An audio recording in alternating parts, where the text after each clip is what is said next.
This is Tim Staten with Tim Stating the Obvious. What is this podcast about? It's simple. You are entitled to great leadership everywhere you go, whether it's to church, whether it's to work, whether it's at your house, you are entitled to great leadership. And so in this podcast, we take leadership principles and theories and turn them into everyday relatable and usable advice. Hey, and welcome to another episode of Tim Stating the Obvious. In our last episode, we talked about emotional intelligence and interpersonal skills, which comprises of conflict management, teamwork, and communication. In this episode, we will talk about category 4, which is having a community mindset and being an active citizen. Having a cultural understanding of others, a sense of personal responsibility, having empathy for others, and being responsible participants in digital communication are all subcategories of being an active citizen. You might ask yourself, what is a community mindset? Well, it's an overall attitude characterized by belonging to a community and actively contributing to the success of the group. I'm going to use this analogy. Actually, it's more of an observation. I call it the Walmart or Target shopping cart and store experience. I can tell how many people that live in one community that have a sense of community by how the stores and the parking lots look. Imagine you go to your local Walmart or Target store. You park in the parking lot. At first glance, you take a look around. Are there shopping carts put in the cart returns, or do the employees have to rummage through the parking lot to gather up the carts to return to the store? Are there shopping carts just, all over the parking lot and not where they're supposed to be? When you walk through the store, how often do you see people who are, who no longer want an item and they just put it back on the shelf? They don't actually take it back to where they got it from. They just kind of put it whatever aisle or section they're in. They just kind of throw it on the shelf. Do the shopping carts have trash in them after someone uses them? Or do the people who use them last put their own trash in the garbage bin? If people have a sense of community, then they would put things back where they belong and put the carts in their proper place, because that's out of respect for everybody else. The businesses wouldn't have to pay people as much to do these basic things that we're all capable of doing. We all take care of our homes, right? I mean, we clean it and we keep it tidy because we take pride in how we represent ourselves with our dwelling. When we take pride in our communities, we make sure we pick up litter and trash to keep the environment tidy. Even for aesthetic reasons, we make sure that the outer appearance looks good of our homes or our stores. We make sure the landscaping is done, the grass looks neat and clean. We get rid of weeds that distract from any appearance that may look unkept. I'm reminded of the broken glass theory. This is a great example as well. Now this theory is not without its issues, but for this topic, it works out pretty well. So let's say you live in an area that may have a bunch of abandoned buildings, like nobody, works in them or lives in them. They're just buildings that are there.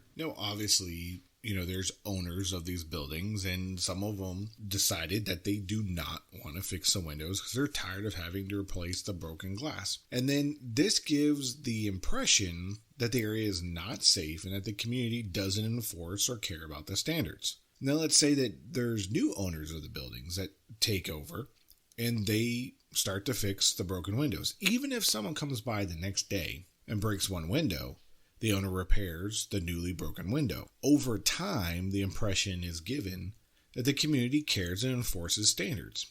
This theory of study found to reduce crime in cities and areas that had a high crime rate, and people felt safer. So when we think about community mindset, we are talking about you doing the right thing, even if no one else in the community is. And you do it because you want to make the community better. It's not about you. It's about your community. You do pick up litter and trash so others don't have to see it, and you make a difference. You put your cart back at the shopping center, cart return, to make the lives of the employees easier so they don't have to, run around, the parking lot, dodging cars to get shopping carts. And you also want to make sure that other shoppers have the same accessibility to carts that you do. Even though it's a small gesture, it's one that goes a long way. You don't want somebody else to have to hunt down a shopping cart because you don't want to have to hunt down a shopping cart. In order to help cultivate this mindset, you need to have a sense of personal responsibility.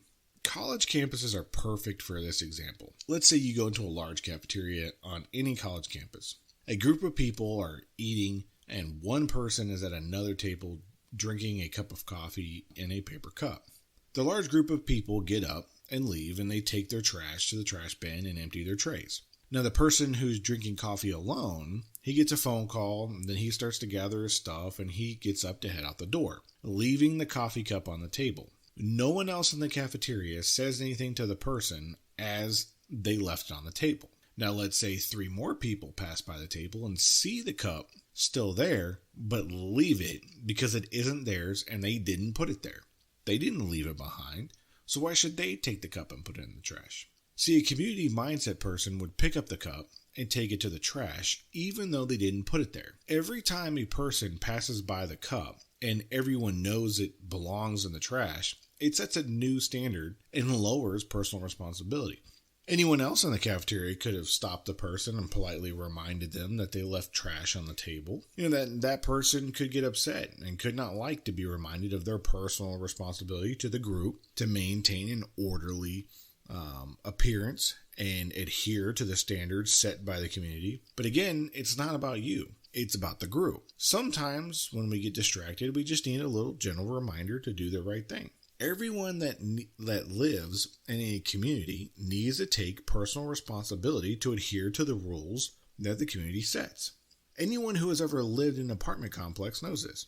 What about the one neighbor who likes to have their TV volume at 100 and the entire building can hear what they're watching? Or the one neighbor who likes to have loud music playing until 1 a.m. when everyone else is trying to sleep and get a good night rest, and their kids are trying to get a good night rest so they can go to school and you can go to work and be productive. What about pet owners who don't like to pick up after their pets after they use the bathroom on the grassy areas, designated for those who have pets to use it? After a while, those who have a lack of personal responsibility to the community may find themselves being asked to leave the community. Let's take it a step further. Personal responsibility means that your word is your bond. If you say you're going to do something, then you do it. You don't make up excuses why everything didn't work out the way it didn't work out or why you couldn't do something. We've all met that person and we don't like them. So don't be that person.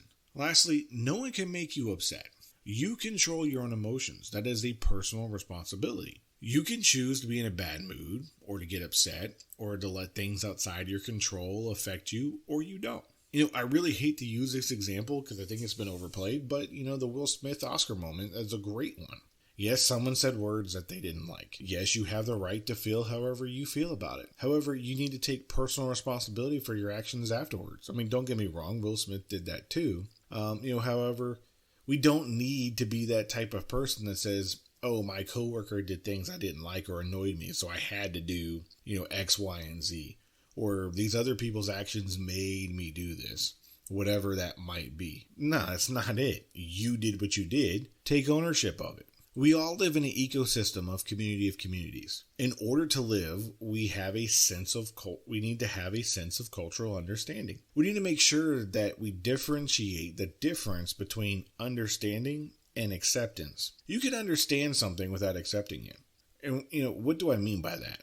If you can seek understanding of a community, then you can know the motivations and the behaviors behind actions. Sometimes something may happen and it may seem offensive to one person, but it's a set of commonly shared views by another community and not shared by other communities. However, if you know the motivations and the behaviors of why a person does what they do, that can lead to tolerance. Acceptance goes beyond tolerance, all right? So acceptance goes into the fact that we align our own values and our own community will accept those as fact. And we'll blindly go along with those motivations and behaviors because we believe in them.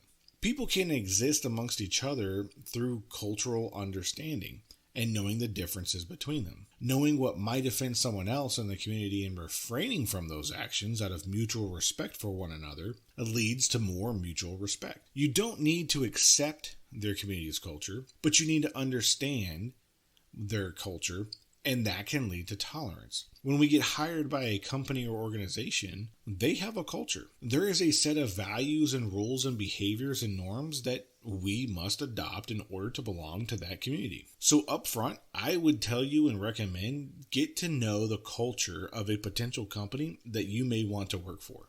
And the reason why I say this is that if your core values don't align with that culture of that organization, you will not belong to that community and you will be miserable because you're going to be asked to do things that contradict with what you believe in your core values. So seek cultural understanding and see why the organization does what it does. And then what are the motivations behind them? Take a moment to reflect upon, jobs or careers that you may have had in the past and you were miserable.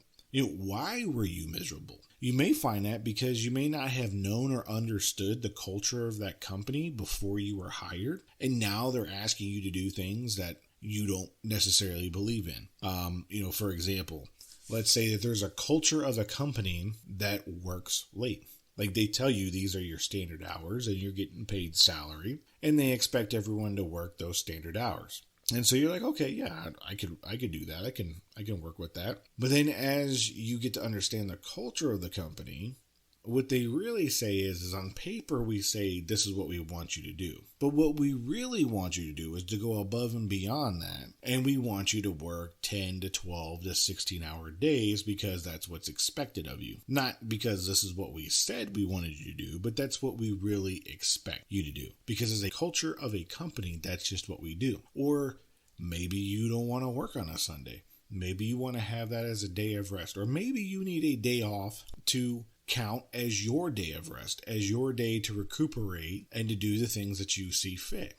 And then that company and the culture of that company consistently does things that encroaches upon that time that you value in your core. You're like, no, this is my time. We came up with an agreement and now you're violating that agreement. However, the culture of that company just does that.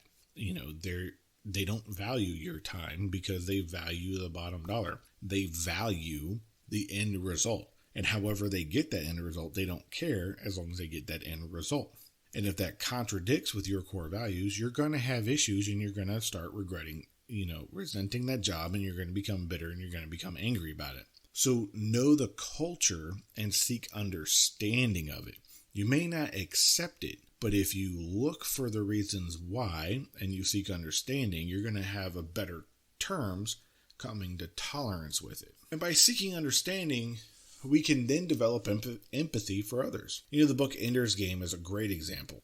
Even though the enemy was still his enemy, he sought to understand the enemy, and eventually he found empathy for his enemy in the end, when he truly understood who it was. Now, I'm not saying that other people or your employers or other communities are your enemy. What I am saying, though, is that the more you seek to understand, the more you will see similarities in which you can reach common ground and get to tolerance. When we can understand the feelings of others and the actions and motivations behind what they do, we can improve our own interpersonal skills and how we approach situation. It will also improve our overall emotional intelligence as well. We've talked a lot about empathy and emotional intelligence in the last couple episodes, so I'm not going to beat the dead horse on this subject, but it's very important, especially in the digital age we live in now. We need to be people who can take part in a digital community responsibly. Responsible digital participation is a critical life skill that will set you apart from your peers. Believe it or not, many people will research your social media accounts and look for insights into you as a person and your values and your beliefs as you apply or are being hired by jobs. There are departments and organizations that you may belong to, depending on what type of company it is, that will actively search your social media accounts and keep tabs to make sure that you're outwardly portraying on the digital world what the values and beliefs are of that organization. And if there is an incongruence somewhere, they may let you go. Are you the type of person who goes into public forums just to troll people and aggravate them? Are you the type of person who posts explicit content just for fun or expose others online publicly just to get even? Employers will know this, and so will other people. It doesn't take long to run a quick free search and find out, who the person is, and to find out what you're doing in private is actually public. Will your online digital presence represent your community, your organization, or company in a good light or a negative one? Will you be a digital liability for public shame, or have the potential to be, or even have a potential to be, a public liability? Can you craft a written message of disagreement without coming across as a disagreeable person? These are all things that we must be concerned with. After all, one person is just one click away from reaching national headlines. Will that be for good, or will it be for the worse? An organization's reputation can be ruined in minutes with the wrong post, or even the perception of being in the wrong. And that is huge. Think about it. You could be right, but perceived as wrong, and it ruined the reputation of the organization that you work with. Something taken out of context could be used against an organization, and the amount of hours and money spent by that organization trying to repair their reputation, can cost millions. And sometimes it's unrepairable. If you don't think that employers don't think about this, then you need to start thinking about it and start reevaluating, how we participate in responsible digital online presence. The bottom line here is that you need to represent yourself online as you would represent yourself in person. The two should align. If they don't, then people will go with the version of you that you show, trending towards what you would do when no one is looking, trending towards what your real true character is and what your true motivations will be. So the best way to be a good digital responsible citizen is to represent yourself digitally how you would want to represent yourself in person. And if you're good with representing yourself online the same way you represent yourself in person, then the two are in congruence. And an organization and a company can work with that. Or the organization and the company will tell you, look, the community that we have here and the culture we have here isn't a good fit for you.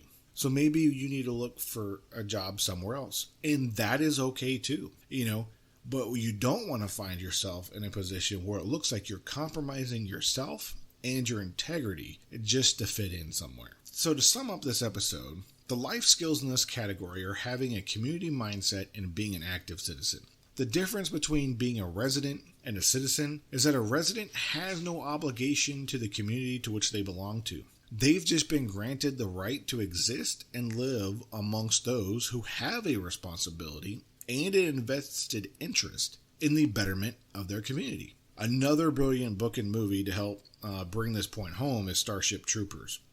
Being personally responsible for your actions or lack of actions, seeking to culturally understand, and having empathy for one another are all areas in which you can seek improvement to improve your overall life skills. I really hope that you liked this episode about having a community mindset and being an active citizen. If you haven't followed or subscribed to this podcast on whatever platform you're listening to it on, please do that before you leave and hit that notification icon so you can be alerted when a new episode comes out. Also, I would ask if you could share this podcast with one or two other people who you might think might like it. That would be greatly appreciated. Also, if you want to comment and rate, that also helps this community that we are building here. Because as people come on to podcasts and they come across something and they're like, I don't know if I should watch this or not. Well, if someone says, hey, this is a good podcast with thousands of reviews, they might like it. If they see something that's a good podcast with a little bit of reviews, they might say, hey, I might like it. But it's all about, being able to provide some type of value to the community that we have here. So if you could do that, that'd be great. If not, that's okay too. But I would like to thank you again for stopping by and listening to this episode. I'm Tim Staten, stating the obvious.